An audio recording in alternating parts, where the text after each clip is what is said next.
Добро утро. По трет пат на ова линковско вклучување фокусот на нашиот разговор е високото образование, конкретно во Словенија, а и веќе знаеме дека години назад системот на образование во Словенија ги привлекува и нашите студенти кои што се почесто се дел на нивните факултети, меѓутоа ќе да знаеме и нешто повеќе за професијата истражувач на факултети, нешто што кај нас на нашите универзитети го нема, па за сето тоа разговарам со Игор Трајановски кој што веќе 2 години е дел од Факултетот за истражувачки студии во Ново место, Словенија. Па ете на кратко, како прво прашање, ќе ни раскажете се она што значи да се работи на таа позиција и дали и такво нешто е потребно и на нашите факултети.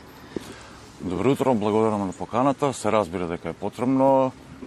Кога ќе видиме дека резултатите на Шенгенската листа за нашите универзитети се поразителни, најблаго кажано, една од причините и таа дека немаме истражувачки делови на нашите универзитети, така да секако дека е потребна. Истражувачката професија е според мене голем и особен предизвик. За мене представува предизвик, како што кажав, да се посвети човек на истражување на одреден феномен или проблем, поготово во мојата област општествените науки. Тоа го надополнив со тоа што и мојот докторски труд обработува едно истражување. Се работи конкретно за улогата на личноста во време на интензивни општествени промени и при тоа сакав да ја потенцирам улогата на првиот претседател на Република Македонија Киро Глигоров, така да ги споив тие две работи, истражувањето и мојата желба да го потенцирам делото кое што Киро Глигоров го имаше во Македонија. Да, освен што нема истражувач како професија и како дел од образовниот систем во Македонија, сметате веројатно дека и многу малку се вложува во наука, па според вас зошто е тоа така ако се направи споредба со Словенија и со вашата работна позиција сега таму, каде што може од блиску да ги видите работите како се движат во нивниот образовен систем? Се разбира дека тука е најбитна улогата на државата, односно одвојување на средства од буџетот за високообразовните институции, пред се во Македонија. Мислам дека тоа е недоволно и дека треба многу повеќе да се вложува. Може би причината за тоа е затоа што резултатите од истражувањето доаѓаат многу подоцна, а првите неколку години мора само да се инвестира, меѓутоа верувајте дека таа истражувачка дејност многу пак придонесува до квалитетот на високото образование и реномето на универзитетите во меѓународни рамки. Веќе години назад Словенија ги привлекува нашите студенти кои што се одлучуваат високото образование да го продолжат токму таму. Па според вас што е она што ги привлекува и што е толку атрактивно, што нуди во делот на образованието за се почесто да имаме наши студенти запишани на нивните факултети? Сложувам дека последните години интересот е многу голем од страна на нашите студенти. Во таа насока оди податокот дека приближно околу 2000 студенти има во Словенија од Македонија. Пред се би рекол дека се должи тоа на квалитетот на високото образование, сепак се студира во држава членка на Европската унија.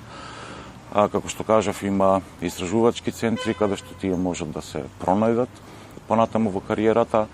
Меѓутоа и одредени бенефиции кои што ги нуди и државата Словенија и факултетите во Словенија. Например, за надминување на јазичната бариера се нудат бесплатни курси по словенечки јазик. Особено во првата година испитите кога се полагаат не се обрнува толку внимание на литературниот словенечки јазик и студентите повеќе се обрнува внимание на наученото и пласираното знаење при полагање на испитите до најситни бенефиции како што се тие бонови за храна, олеснување на при студентски посети, бесплатни концерти и така натаму. Има многу работи кои што влијаат на одлуката да се студира во Словенија.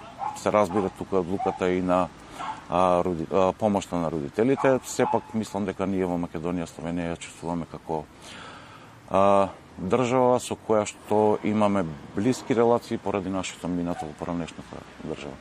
Кои се активностите кои може би ги преземате во моментов за да се презентира сето тоа во Македонија и исто така во Словенија да однесеме нешто што е наше и што е сепак квалитет?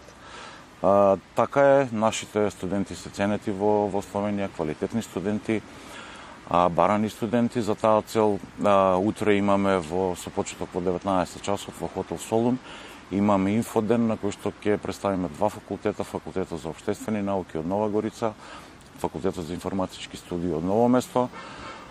Сите прашања кои што ќе ги имаат потенцијалните студенти ќе бидат одговорени од деканот на факултетот за општествени науки, така да мислам дека е одлична прилика да се посети овој настан и да сите оние кои што се заинтересирани да добијат квалитетни и точни информации. И благодарам за одговорите. Се надевам дека ќе се применуваат и повеќе работи, ќе се следи примерот на Словенија и на нашите факултети за нашите студенти да остануваат тука. Благодарам на поканата и искрено се надевам дека така ќе биде во иднина заради квалитетот на високото образование. Благодарам уште еднаш, тоа беше разговорот со Игор Трајановски во однос на образовниот систем во Словенија, начинот на кој што ги задржува нивните млади, а и она што ги привлекува нашите студенти за да заменат на студии таму, така што квалитетот на образованието, самиот систем на функционирање е нешто што веројатно им се допаѓа и ги привлекува, а и понатака и почетокот на кариерата по завршувањето на високото образование.